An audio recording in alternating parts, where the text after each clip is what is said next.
Hello students, welcome to today's class. So today in this video we are going to cover remaining topics of chapter 16 which is online access and computer security. और इस chapter का part 2 है। इससे पहले मैं part 1 बना चुका हूँ। अगर आप लोगों ने पार्ट 1 नहीं देखा है तो आप लोग देख लेना। इस चैप्टर की प्लेलिस्ट का लिंक मैं इस वीडियो के डिस्क्रिप्शन में डाल दूंगा, तो आप लोग चेक कर सकते हैं। तो चलिए आज के इस वीडियो को स्टार्ट करते हैं और डिस्कस करते हैं इस चैप्टर के बचे हुए टॉपिक्स को। तो लास्ट वीडियो को हमने यहाँ पे एंड करा था, तो चलिए आज की इस वीडियो को यहीं से कंटिन्यू करते हैं और डिस्कस करते हैं ईव्सड्रॉपिंग को। तो ईव्सड्रॉपिंग क्या होती है, देखिए। ईव्सड्रॉपिंग जो है वो ऐसे प्रैक्टिस के लिए बोला जाता है जहां पे कि किसी और के कम्युनिकेशन को सीक्रेटली सुना जाए। मतलब क्या हुआ, दो लोग जो हैं वो कम्युनिकेट कर रहे हैं और तीसरा जो है वो उनकी बात सुनता है, तो इसको हम बोलते हैं ईव्सड्रॉपिंग। ईव्सड्रॉपिंग जो है वो एक अनऑथराइज्ड रियल टाइम इंटरसेप्शन है जिसमें कि दो एंटिटीज के बीच में हो रहे प्राइवेट कम्युनिकेशन को मॉनिटर किया जाता है। अब देखिए मॉनिटरिंग का मतलब क्या है, इस इमेज को देख के आप क्लियरली समझ सकते हैं कि यहाँ पे देखिए ये एक गर्ल है और एक बॉय है जो कि आपस में कम्युनिकेशन कर रहे हैं। अब यहाँ पे जो है थर्ड जो है खुरापाती कोई भी बंदा है वो इनके कम्युनिकेशन को सुन रहा है, तो इसी को हम बोलेंगे ईव्सड्रॉपिंग। जब भी कोई किसी के सीक्रेट कम्युनिकेशन को बीच में सुनने की कोशिश करता है, मतलब किसी तरीके से, चाहे वो टेक्सुअल कम्युनिकेशन चल रहा हो या आपका कॉल पे चल रहा हो, उस कम्युनिकेशन को जब कोई पर्सन इस तरीके से सुनने की कोशिश करता है या बीच में उसको रिकॉर्ड करने की कोशिश करता है, तो इसी चीज को हम बोलते हैं ईव्सड्रॉपिंग। तो आई होप आप लोग समझ पा रहे होंगे कि ईव्सड्रॉपिंग क्या होता है। अब बात करते हैं फिशिंग एंड फार्मिंग की।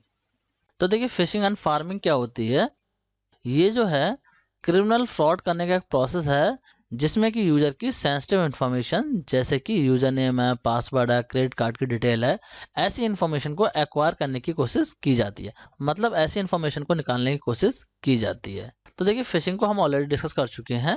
फिशिंग में क्या होता है, कोई भी यहाँ पे जो क्रिमिनल है वो इस तरीके से ऑथेंटिक लुकिंग, मतलब क्या है, एक सही सी लगने वाली वेबसाइट या फिर ईमेल के थ्रू किसी पर्सन की इन्फॉर्मेशन को निकालने की कोशिश की जाती है। कुछ सेंसिटिव इन्फॉर्मेशन है उसको लेने की कोशिश की जाती है, जिससे कि उस पर्सन को बिलीव हो जाए ये वेबसाइट या जो ईमेल आईडी है ये सही है, जो पर्सन इन्फॉर्मेशन मांग रहा है वो सही है और वो अपनी इन्फॉर्मेशन दे दे।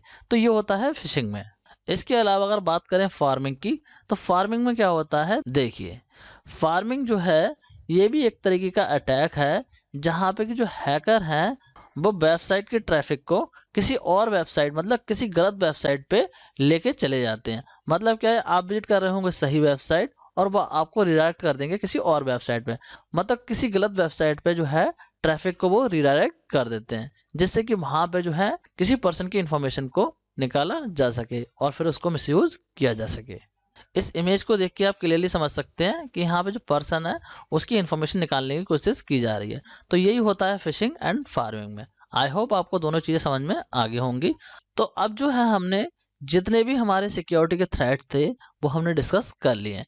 अब बात करते हैं कि जो थ्रेट हैं इनका सोल्यूशन क्या है, मतलब जो भी कंप्यूटर सिक्योरिटी के थ्रेट हैं उनका सोल्यूशन क्या है, उनसे हम किस तरीके से बच सकते हैं। बहुत सारी चीजें अब हम डिस्कस करने वाले हैं। तो देखिए सॉल्यूशन जो है वो दो तरीके को हो सकते हैं। कौन कौन से दो तरीके हैं, एक है इसमें एक्टिव सॉल्यूशन और सेकंड है इसमें प्रिवेंटिव मेजर्स। ये दो तरीके हैं जिनसे कि आप कंप्यूटर सिक्योरिटी के थ्रेट से बच सकते हैं। अब अगर बात करें एक्टिव सॉल्यूशन की, तो इसमें क्या आता है, देखिए installation and properly using an antivirus software that include internet security. तो एक्टिव सॉल्यूशन का मतलब है कि कोई एंटीवायरस सॉफ्टवेयर रखें या इंटरनेट सिक्योरिटी रखें जिससे कि जो है आपके कंप्यूटर में कोई भी इलीगल एक्टिविटी ना हो पाए, मतलब कोई अनऑथराइज एक्टिविटी ना हो पाए। ये तो हो गई एक्टिव सॉल्यूशन की बात। सेकंड है प्रिवेंटिव मेजर। प्रिवेंटिव मेजर का मतलब क्या है, यहाँ पे देखिए जो सिक्योरिटी प्रोग्राम होते हैं जैसे कि एंटीवायरस है, वो हो सकता है एक्टिवली डिटेक्ट करें वायरस को, या मतलब कोई भी उन्हें थ्रेट लगता है उसको डिटेक्ट कर लें, हो सकता है उसको वो रिमूव कर दें। लेकिन इनके अलावा कुछ पॉइंट्स को फॉलो करके आप प्रिवेंट कर सकते हैं इन इश्यूज को अराइज होने से, मतलब इनको रोक सकते हैं अगर आप कुछ प्रिवेंटिशंस लेंगे तो यही आता है प्रिवेंटिशन मेजर में कि किस तरीके से हम प्रिवेंट कर सकते हैं इन खतरों को। तो चलिए अब जो है जितने भी सिक्योरिटी थ्रेट थे उनको वन बाय वन डिस्कस करते हैं और देखते हैं उसके लिए क्या एक्टिव सॉल्यूशन है और क्या हम प्रिवेंटिव मेजर फॉलो कर सकते हैं। तो पहले बात करते हैं वायरस, एडवेयर एंड स्पाईवेयर के सॉल्यूशन की। तो इनके लिए क्या सॉल्यूशंस हैं उनको देखते हैं। तो पहले बात करते हैं एक्टिव प्रोटेक्शन की, मतलब किस तरीके से हम इसके लिए एक्टिव प्रोटेक्शन ले सकते हैं। देखिए, इनसे एक्टिव प्रोटेक्शन के लिए पहला पॉइंट है use antivirus and anti spyware software. मतलब क्या हुआ कि आप अपने कंप्यूटर में एंटीवायरस और एंटी स्पाईवेयर सॉफ्टवेयर को इंस्टॉल करके रखिए, जिससे कि जो है आपके कंप्यूटर में कोई वायरस ना आ पाए और कोई स्पाईवेयर भी एंटर ना हो पाए। सेकंड पॉइंट है डाउनलोड अपडेट रेगुलरली। अब देखिए, यहाँ पे जो भी एंटीवायरस या एंटी स्पाईवेयर सॉफ्टवेयर आपने इंस्टॉल किया है उसको रेगुलरली अपडेट कीजिए, क्योंकि ऐसा नहीं है कि आपने एक बार इंस्टॉल कर लिया फिर आप आराम से बैठे हैं कि अब वायरस नहीं आएगा, तो आपको उसको अपडेट करते रहना है। And third is run frequent full system scan. मतलब क्या है, बीच बीच में जो सिस्टम है उसको पूरी तरीके से स्कैन करते रहिए। जो भी आपके एंटीवायरस सॉफ्टवेयर है या एंटी स्पाईवेयर सॉफ्टवेयर है उनकी हेल्प से आप उसको स्कैन करते रहिए, क्योंकि अगर आप स्कैन नहीं करेंगे पूरे सिस्टम को तो हो सकता है कहीं किसी फाइल में कोई स्पाईवेयर या वायरस आपका आ गया हो, वो आपके सिस्टम में रह सकता है। तो इसीलिए जो है अपने सिस्टम को फुल स्कैन करते रहें बीच बीच में। तो ये तो हो गई एक्टिव प्रोटेक्शन इनसे बचने के लिए। अब बात करते हैं कि इसके लिए प्रिवेंटिव मेजर हम क्या ले सकते हैं। देखिए, प्रिवेंटिव मेजर में क्या क्या चीजें हैं। पहला पॉइंट है keep your system up to date. मतलब क्या है, अगर कोई एंटीवायरस सॉफ्टवेयर नहीं भी है आपके कंप्यूटर में तब भी आप अपने सिस्टम को अप टू डेट रखें। जो भी अपडेट्स आते हैं ऑपरेटिंग सिस्टम के वो आप अपने सिस्टम में इंस्टॉल कीजिए, क्योंकि क्या होता है जब भी कोई ऑपरेटिंग सिस्टम अपडेट होता है तो उसमें बहुत सारे सिक्योरिटी पैच होते हैं, वो भी साथ में अपडेट हो जाते हैं। तो इसीलिए अपने सिस्टम को अपडेट करते रहना चाहिए। Next is use caution when downloading file on the internet.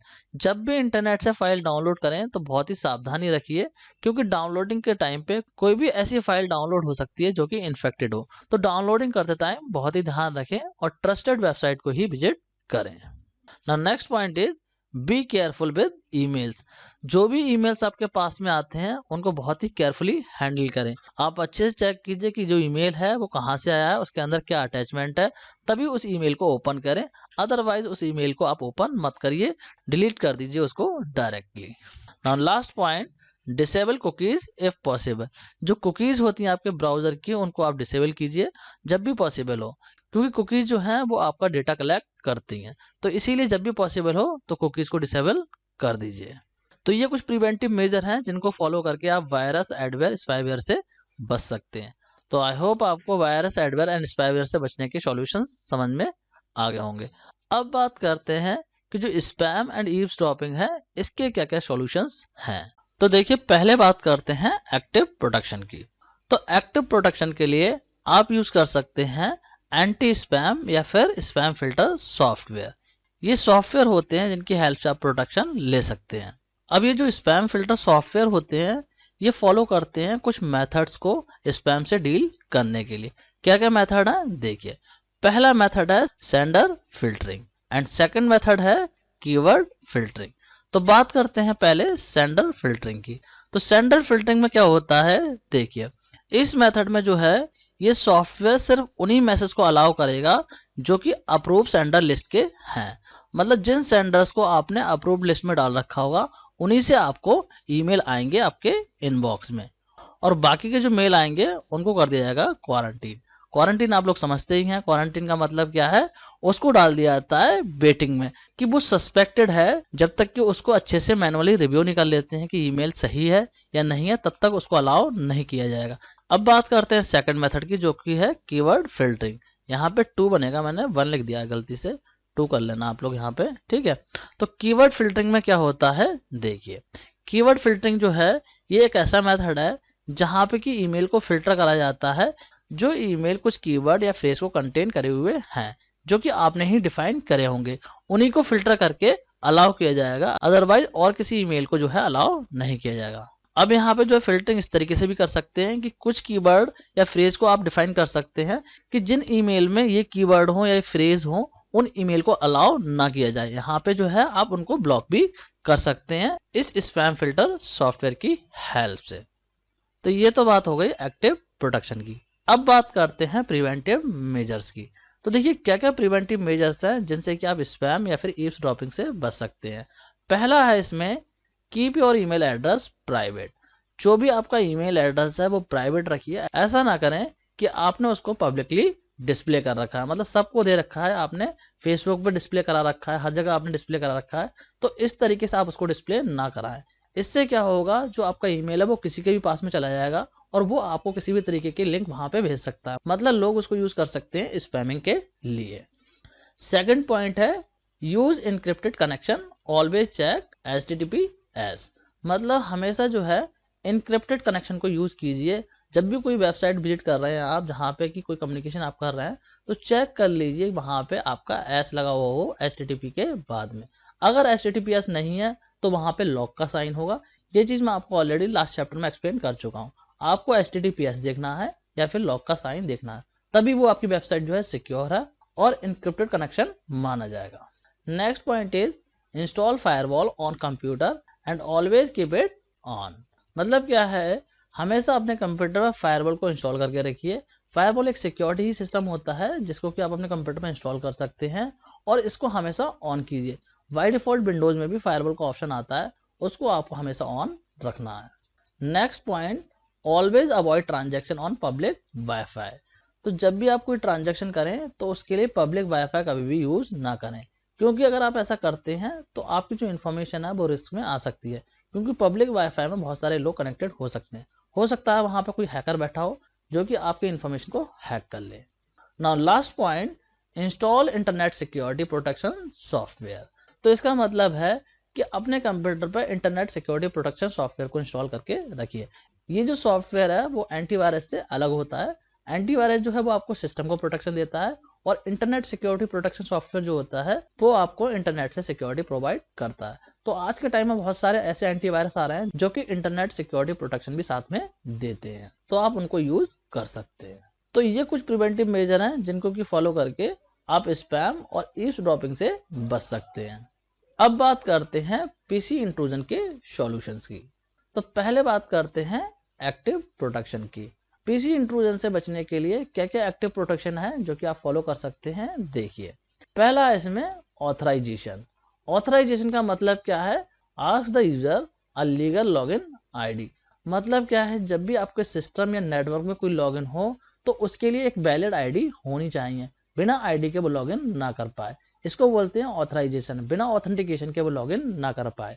Second है इसी के जैसा ऑथेंटिकेशन। ऑथेंटिकेशन से मतलब है पासवर्ड प्रोटेक्शन से। इसको कई बार पासवर्ड प्रोटेक्शन भी बोला जाता है। तो जो भी ऑथराइज यूजर है उसको जो है एक वैलिड पासवर्ड प्रोवाइड करना पड़ेगा, तभी वो सिस्टम या फिर नेटवर्क को एक्सेस कर सकता है, अदरवाइज वो उसको एक्सेस नहीं कर सकता। एक आईडी होगी, एक उसका पासवर्ड होगा, तभी वो उसमें लॉगिन कर पाएगा। जब भी आप अपना कंप्यूटर यूज करें तो इसमें यूजर अकाउंट में यूजर आईडी और पासवर्ड जरूर सेट करें, जिससे कि जो भी उसमें एंटर होना चाहता है उसको आईडी पासवर्ड एंटर करना पड़ेगा, तभी उसको एक्सेस कर पाएगा, अदरवाइज नहीं कर पाएगा। क्योंकि अगर आपने अपने सिस्टम के लिए यूजर आईडी पासवर्ड नहीं बना रखा है तो डायरेक्टली कोई भी वहां पे लॉगिन हो सकता है, उसको कोई भी आईडी या पासवर्ड टाइप करने की वहां पे रिक्वायरमेंट नहीं होगी, जस्ट क्लिक करके वो उसमें लॉगिन कर सकता है। इनके अलावा आपको अनऑथराइज एक्सेस से बचने के लिए फायरवॉल को यूज करना चाहिए। फायरवॉल जो है प्रिवेंट करता है अनऑथराइज एक्सेस को, मतलब कोई भी अनऑथेंटिक पर्सन आपके कंप्यूटर या फिर नेटवर्क को एक्सेस नहीं कर सकता अगर आप फायरवॉल यूज कर रहे हैं उस केस में।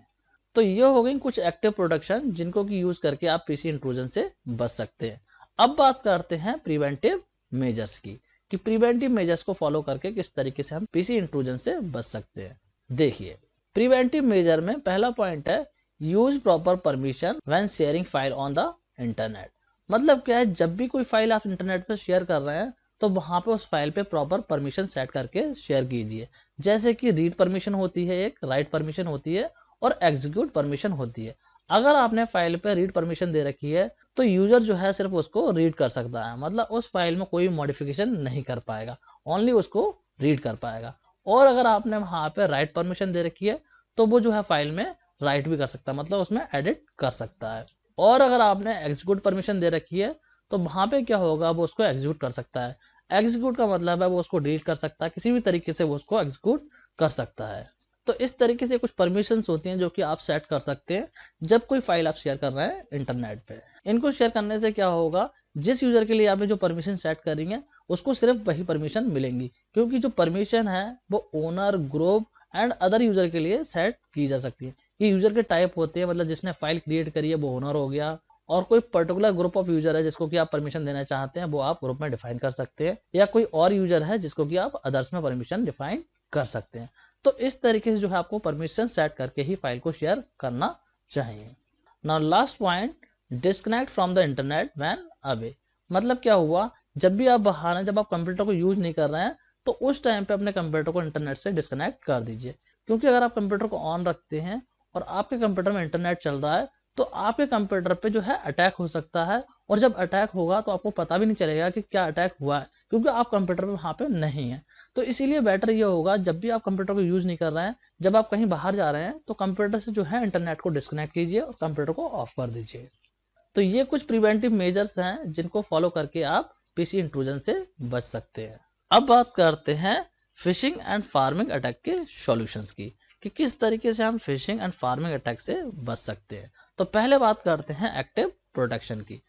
एक्टिव प्रोटेक्शन में पहला पॉइंट है टेक द कंप्यूटर ऑफलाइन। ये तो हो गया पहला पॉइंट कि कंप्यूटर को ऑफलाइन रखिए। जैसे कि हमने अभी डिस्कस करा था कि जब भी आपको कंप्यूटर की रिक्वायरमेंट नहीं है, जब आपका कंप्यूटर यूज में नहीं है, तो उसको ऑफलाइन कर दीजिए, इंटरनेट से डिस्कनेक्ट कर दीजिए। सेकेंड पॉइंट है backup all the files on the hard drive. जो भी फाइल्स हैं आपके कंप्यूटर में, उनका एक बैकअप क्रिएट कर लीजिए अपने हार्ड ड्राइव में। Next point, list the information given to phishing scammers. इसका मतलब क्या है, वो सारी इंफॉर्मेशन आप नोट डाउन कीजिए जो आपकी फिशिंग के थ्रू स्कैमर के पास में गई है, और उसके बाद में जो है आप रिपोर्ट कर सकते हैं। जैसे कि कोई बैंक का फ्रॉड हुआ है तो बैंक को रिपोर्ट कर सकते हैं, जिससे कि आप लॉस से बच सकें। Next point, run antivirus software. तो देखिए एंटीवायरस सॉफ्टवेयर जो है वो आपको फिशिंग एंड फार्मिंग अटैक से भी बचाते हैं। तो एंटीवायरस सॉफ्टवेयर को आप अपने कंप्यूटर में इंस्टॉल करके जरूर रखें। And last is contact credit agency to report any possibility of identity theft. मतलब क्या है, अगर आपको लगता है कि आपकी इंफॉर्मेशन हैक हो सकती है, आपके साथ किसी भी तरीके का आइडेंटिटी थेफ्ट हो सकता है, तो उसके बारे में जो एजेंसीज हैं उनको इन्फॉर्म कीजिए। अगर आपको लगता है कि आपके साथ में फिशिंग हुई है और बैंक से रिलेटेड जो इन्फॉर्मेशन है वो आपकी स्कैमर्स के पास चली गई है, तो तुरंत बैंक को इन्फॉर्म कीजिए कि वो आपका अकाउंट ब्लॉक कर दें, जिससे कि कोई भी इलीगल ट्रांजैक्शन ना हो पाए। तो ये कुछ एक्टिव प्रोटेक्शंस हैं जिनको कि यूज करके आप फिशिंग एंड फार्मिंग अटैक से बच सकते हैं। अब बात करते हैं प्रिवेंटिव मेजर्स की। तो प्रिवेंटिव मेजर्स क्या क्या हैं देखिए। पहला है इसमें don't open email from unknown source. तो कभी भी अननोन सोर्स से जो ईमेल आया उसको ओपन मत कीजिए, क्योंकि उसमें जो है वायरस हो सकते हैं या कुछ भी ऐसा लिंक हो सकता है जिस पे आप क्लिक करेंगे तो आपकी जो इन्फॉर्मेशन है वो लीक हो सकती है। ना second point is always check security guideline of the website. जब भी आप कोई वेबसाइट विजिट करते हैं तो उस वेबसाइट के टर्म्स एंड कंडीशन को पढ़ लीजिए कि वो किस तरीके से आपका डेटा यूज कर रही है, किसी थर्ड पार्टी के साथ में वो आपका डेटा शेयर तो नहीं कर रही। ये सारी चीजें जो है आप चेक कर लीजिए पहले। इसके बाद में थर्ड पॉइंट क्या है, अगर आपके ईमेल में कोई भी लिंक आता है तो उस पर क्लिक ना करके आप क्या कर सकते हैं, उस लिंक को कॉपी कीजिए और वेब ब्राउजर में टाइप कीजिए। जिससे क्या होगा, जो भी लिंक होगा वो आपका वेब ब्राउजर में ओपन होगा और आपका जो ईमेल है वो इन्फेक्ट नहीं होगा। क्योंकि अगर आप ईमेल से करते हैं डायरेक्टली तो आपकी ईमेल की इंफॉर्मेशन जा सकती है उस लिंक के थ्रू। And last point that is most important, when you are in doubt do not click. मतलब जब भी आपको डाउट लगता है किसी भी लिंक पे, जब भी कोई वेबसाइट विजिट कर रहे हैं या कोई ईमेल आप ओपन कर रहे हैं, कहीं पे भी आपको थोड़ा सा भी डाउट लगता है कि ये जो लिंक है ये सही नहीं लग रहा है, तो कभी भी क्लिक मत कीजिए। तो ये कुछ प्रिवेंटिव मेजर्स हैं जिनको कि फॉलो करके आप फिशिंग एंड फार्मिंग अटैक से बच सकते हैं। अब देखिए जो है हम थोड़ा सा फायरवॉल को और अच्छे से डिस्कस कर लेते हैं। फायरवॉल जो है वो बहुत ही एक इम्पोर्टेंट सॉल्यूशन है कंप्यूटर सिक्योरिटी के लिए। तो पहले बात कर लेते हैं फायरवॉल होता क्या है। देखिए फायरवॉल जो है वो एक डिवाइस हो सकती है या फिर कोई सॉफ्टवेयर हो सकता है जिसको भी डिजाइन किया जाता है आपके कंप्यूटर को प्रोटेक्ट करने के लिए किसी भी अनवांटेड डेटा या फिर वायरस से, जो कि आप नहीं चाहते कि आपके कंप्यूटर में एंटर हो, उससे बचने के लिए फायरवॉल को यहाँ पे डिजाइन किया जाता है। तो फायरवॉल जो है कोई डिवाइस हो सकती है, बड़ी बड़ी कंपनी फायरवॉल डिवाइसेस यूज करती हैं जिससे कि उनके नेटवर्क में कोई इलीगली एंटर ना हो पाए, मतलब कोई भी अनऑथराइजली एक्सेस ना कर पाए उनके नेटवर्क को। और विंडोज जो कंप्यूटर्स होते हैं उसमें ऑलरेडी इनबिल्ट फायरवॉल आपके आता है। अगर आप इसको चेक करना चाहें तो कंट्रोल पैनल में जाके चेक कर सकते हैं, आपको मिल जाएगा वहां पे फायरवॉल का ऑप्शन। तो उसको हमेशा आप ऑन रखें जिससे कि अनऑथराइज जो एक्सेस होगा आपके कंप्यूटर का वो रुक जाएगा। तो सिंपली हम कह सकते हैं कंप्यूटर फायरवॉल जो है वो नेटवर्क सिक्योरिटी सिस्टम है जो कि प्रोटेक्ट करता है आपके प्राइवेट नेटवर्क को अनऑथराइज एक्सेस से। मतलब कोई भी अनऑथराइजली आपके नेटवर्क को एक्सेस नहीं कर पाएगा, ना ही आपके कंप्यूटर कर पाएगा, ना ही आपके नेटवर्क को एक्सेस कर पाएगा। फायरवॉल का मतलब ही है कि एक आग की दीवार है, उसको पार करके कोई नहीं जा सकता, जैसे ही जाएगा तो वहां पे वो जल जाएगा, मतलब उसको स्टॉप कर दिया जाएगा। तो ये जो सिक्योरिटी सिस्टम है वो अनऑथराइज एक्सेस को रोकता है। तो आई होप आप लोगों को समझ में आ गया होगा फायरवॉल क्या होता है और किस तरीके से ये सिक्योरिटी प्रोवाइड करता है। तो स्टूडेंट इसी के साथ ही आपका ये चैप्टर फिनिश हो गया है। जो चैप्टर नंबर 16 था यह आपका कंप्लीट हो गया है। इस चैप्टर के जितने भी टॉपिक थे वो मैंने आपको एक्सप्लेन कर दिए। आई होप आपको समझ में आ गए होंगे। So student that's it for this video. Thanks for watching.